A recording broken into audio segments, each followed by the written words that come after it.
பக்தி ஒளி நேயர்களுக்கு வணக்கம். இப்போ மிதுன ராசிக்காரர்களுக்கு நம்ம எப்படி பிறப்பின் ரகசியம் எங்க ஒளிந்திருக்கு அப்படின்னு பாத்தீங்கன்னா, ரொம்ப நமக்கு தெரிஞ்ச கதாபாத்திரம் அக்ஷய பாத்திரம் உருவாகின காரணமும் அவங்கதான், குந்தி தேவி தான். குந்தி தேவியின் அருளால் நம்மளுக்கு கிடைச்ச இதுதான் நம்மளுடைய இது, அதாவது பாண்டுவின் மனைவி குந்தி தேவி அப்படிங்கிறது பாத்தீங்கன்னா, இதுல குந்தி தேவி தான் மிதுன ராசிக்குள்ள பிறப்பின் ரகசியம் நமக்கு இதை ஒளிஞ்சிருக்கு அப்படிங்கிறது. இவங்களுடைய பிறப்பின் ரகசியம் என்னன்னு தெரிஞ்சுட்டா உங்களுடைய பிறப்பின் ரகசியம் தெரிஞ்சிடும். இவங்களுக்கு பாத்தீங்கன்னா, முதல் குழந்தை அப்படிங்கிற இவங்களுக்கு குழந்தை பேரு விஷயம் கொஞ்சம் இதான விஷயம்தான். அதனால் மிதுன ராசிக்காரர்கள் பாத்தீங்கன்னா குழந்தை விஷயம் இதா இருக்கும். ஆனா பாத்தீங்கன்னா சின்ன வயதில் நிறைய முனிவர்களுக்கு ரிஷிகளுக்கு இவங்க பணிவிடை நிறைய செஞ்சுக்கிட்டே இருந்திருக்காங்க. அந்த பணிவிடையில் ஒரு முனிவர் இவங்களுக்கு என்ன பண்ணியிருக்கிறாங்க, வரம் கொடுத்திருக்காங்க, உனக்கு குழந்தை. ஏன்னா அந்த முனிவருக்கு தெரிஞ்சிருக்கு நிறைய விஷயங்கள், ஃபியூச்சர்ல எதிர்காலத்தில் இந்த பெண்ணுக்கு இந்த மாதிரி நடக்கும் அப்படிங்கிறது தெரிய போய் அவர் வரம் கொடுத்துட்டு போயிருக்காரு. இவருடைய பணிவிடையை மெச்சி வரம் கொடுத்திருக்கிறார். ஒரு சுற்றி பெண் எதையுமே ஆய்வு செய்யாமல் அந்த பெண் இருக்க மாட்டா. அதனால் தன்னுக்கு வரம் கொடுத்ததை சூரிய பகவானிடம் அப்ளை பண்ணியிருக்கா. அதாவது குழந்தை பேரு நீ எந்த தேவர்களை கூப்பிட்டு இது பண்ணாலும் குழந்தை பேர் கிடைக்கும் அப்படிங்கிறது மாதிரி வரம் கொடுத்திருப்பாரு. அதனால அதை அப்ளை பண்ணிக்கோ, தன்னுடைய கல்யாணம் ஆகிறதுக்கு முன்னக்கூட்டியே அதை அப்ளை பண்ணி பார்த்திருக்கா. அதே போல் சூரிய பகவான் சூரிய பகவான்கிட்ட அந்த மந்திரத்தை சொல்லியிருக்கா. வரமும் குழந்தையும் பெற்றுட்டா. அதில் தான் கர்ணன் அந்த குழந்தைய அவன் நீரில் விட்டாள் அப்படிங்கிற மாதிரி இருக்கும். அதே போல்தான் இதுல என்ன விஷயம் அப்படி, இது ஏற்கனவே உள்ள கதைகள் தான் குந்தி தேவி. அப்ப இந்த ராசியில் உள்ள பிறந்த பெண்கள் அப்படின்னு எடுத்துக்கிட்டீங்கன்னா, திருமண வாழ்க்கையில் கொஞ்சம் போராட்டமாக, ஒரு உண்மையான ஒரு தாம்பத்திய உறவு விஷயத்தில் ஒரு போராட்டம் இருக்கும். இவங்களுக்கு பிறந்த முதல் குழந்தை என்ன ஆகும்னா, நீர்க்குடம் உடைதல் அல்லது நீரில், அதாவது நீர்க்குடம் உடைதல் இல்லாட்டா சொந்தக்காரங்க கிட்ட கொடுக்கறது, இந்த மாதிரி சொந்தக்காரங்க கிட்ட வளர்க்கறது, இந்த மாதிரி விஷயங்கள் நடக்கும் அப்படிங்கிறது தான். அதனால இவங்களுக்குள்ள முதல் குழந்தை யார் சொந்தக்காரங்களோ யாராச்சும் வச்சு வளர்ப்பாங்க.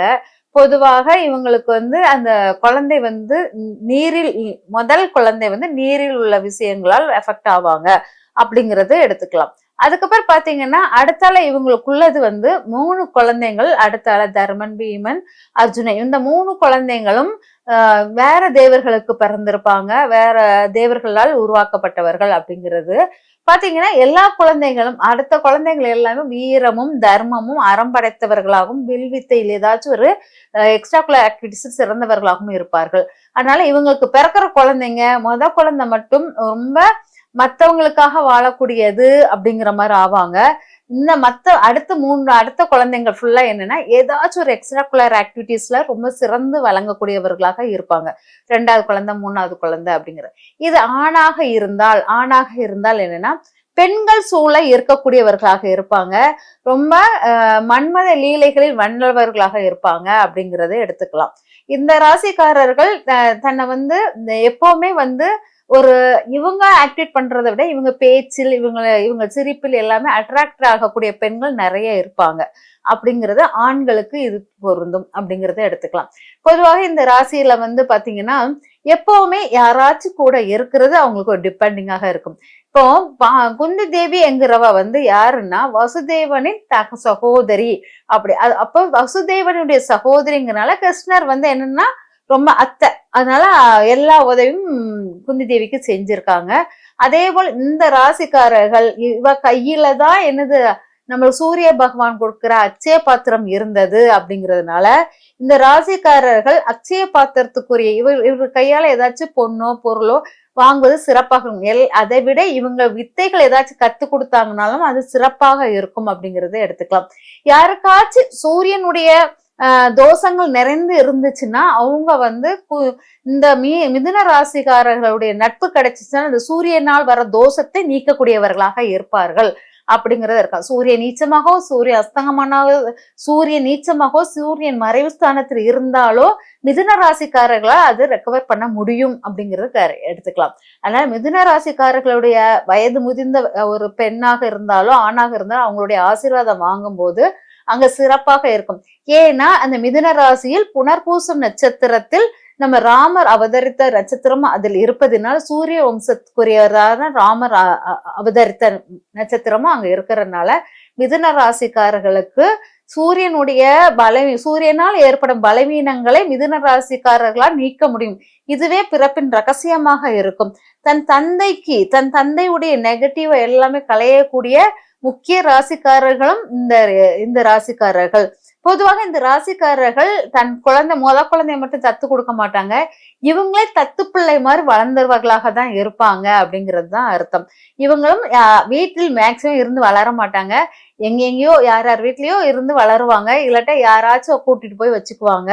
யாருக்காச்சும் ரொம்ப இவங்களை பிடிக்கும், பொதுவா வீட்டுல இருக்காம பக்கத்து வீட்டுல அந்த மாதிரி மேக்சிமம் அடுத்தவங்களுடைய இதுலதான் இருப்பாங்க. தத்து குழந்தையாக இருப்பதுக்கு நிறைய வாய்ப்புகள் இருக்கு அப்படிங்கறத எடுத்துக்கலாம். பிறப்பின் ரகசியம்னா தத்தாக இருக்கலாம், தத்து பிள்ளையாக மாறுவதற்கு இருக்குது அப்படிங்கிறத எடுத்துக்கலாம். இந்த மாதிரி மிதுன ராசிக்காரர்கள் எப்பவுமே டிபெண்டிங்காகவும் இந்த தத்து பிள்ளையான தோற்றத்துக்குரியவர்களாகவும் இருக்கிறது மட்டும் இல்லாமல் கருணை மிக்கவர்களாகவும் இருப்பாங்க. எல்லாத்தையும் எல்லாருக்கும் பங்கிட்டு கொடுப்பதில் சிறந்தவர்களாக இருப்பாங்க.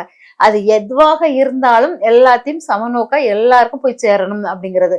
ஒரு நியாய கணக்குகள் எதுவாக இருந்தாலும் சமமான முறையாக தான் இருக்கணும். அப்படிங்க அது கெட்டதோ நல்லதோ எல்லாமே சரிபங்காக பிரிச்சு கொடுக்கணும் அப்படிங்கிறதுல சிறந்தவர்களாக இருப்பாங்க அப்படிங்கிறது. அதே போல் இவங்க உலகியல் வாழ்க்கையில் முழுமையான வாழ்க்கையை வாழ முடியாதவர்களாக இருப்பாங்க. இவங்க பணிவிடை செய்வதில் சிறந்தவர்கள் அப்படிங்கிறது மட்டும் முக்கியம்.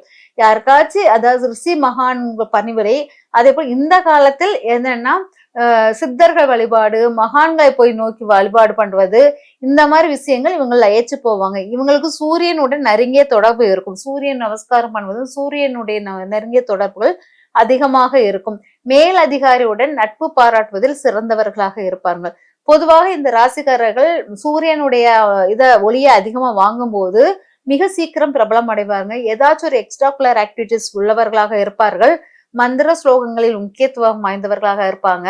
அதனால இந்த எக்ஸ்ட்ராகுலர் ஆக்டிவிட்டிஸ் அதிகமாக இருக்கிறதுனால இவங்களுக்கு என்னன்னா சூரிய நமஸ்காரம் பண்ணும் போது அது அவங்கள பிரபலப்படுத்திக்கிட்டே இருக்கும். அதனால சூரியனை இவங்க இறுக்கமாக பற்றி கொண்டு சூரிய நமஸ்காரம் பண்ணிக்கிட்டே இருக்கும் போது நிறைய மாற்றங்கள், நிறைய வெற்றிகள் கிடைக்கும். மகாபாரதத்தில் சூரியனுடைய பங்கு அதிகமாக இருக்குது. அதுதான் சூரியனுடைய குமாரன் அப்படிங்கிற கர்ணனுடைய பங்கு இங்க அதிகமாக இருக்கிறது. அதே போல் குந்தி தேவியுடைய பங்கும் இங்க நிறைய இருக்குது. அதுதான் இந்த மிதுன ராசிக்கு. அதே போல் ராமர் சூரிய வம்சத்துக்குரியவன் அப்படிங்கிறதுனாலும் இங்க சூரியன் ரொம்ப வலிமை வாய்ந்தவராக இருக்கிறாங்க. சூரியனான சிவன் இந்த ஆணி மாதமான மிதுன ராசியில் நம்ம திருவாதிரை நட்சத்திரமும் அதுலதான் வந்திருக்குது. அதனால இந்த சூரியன்கிற மிதுன ராசிக்குள்ளதில் நம்ம நிறைய விஷயங்கள் சூரியனுடைய தோஷங்களை நீக்கிற இடமாக இந்த இடம் இருப்பதனால் மிதுன ராசிக்காரர்களுடைய நட்பு நம்மளுடைய பிரபலமாகுவதற்கு, ஒரு நல்ல சக்சஸ் கொடுவதற்கு மிதுன ராசிக்காரர்களுடைய நட்பு ரொம்ப சிறப்பாக இருக்கும். அதனால மிதுன ராசிக்காரர்களோட ரகசியமே சூரியன் தான். அந்த சூரியனை வலிமையாக பற்றி கொண்டார்கள்னா வாழ்க்கையில் சிறந்த மாற்றங்கள், வெற்றிகள் எல்லாமே அடையும். சூரியன் ஒரு அமிர்த கலசத்தை கையில குந்திக்கி கொடுத்தது போல் சூரிய நமஸ்காரம் பண்ண உங்க கைக்கு என்ன தேவையோ அனைத்தும் உங்களுக்கு கொடுக்கக்கூடிய சூரியனுடைய முழுமையான அருள் உங்களுக்கு கிடைக்கும். அதில் சிறிது கூட ஐயம் கிடையாது. அதனால அனைவரும் மிதுன ராசிக்காரர்கள் நான் சொல்ற அந்த சின்ன சின்ன டிப்ஸையும் எடுத்து ஃபாலோ பண்ணீங்கன்னா வாழ்க்கையில் வெற்றிகள், வளங்கள் எல்லாம் கூடி வரும். நன்றி, வணக்கம்.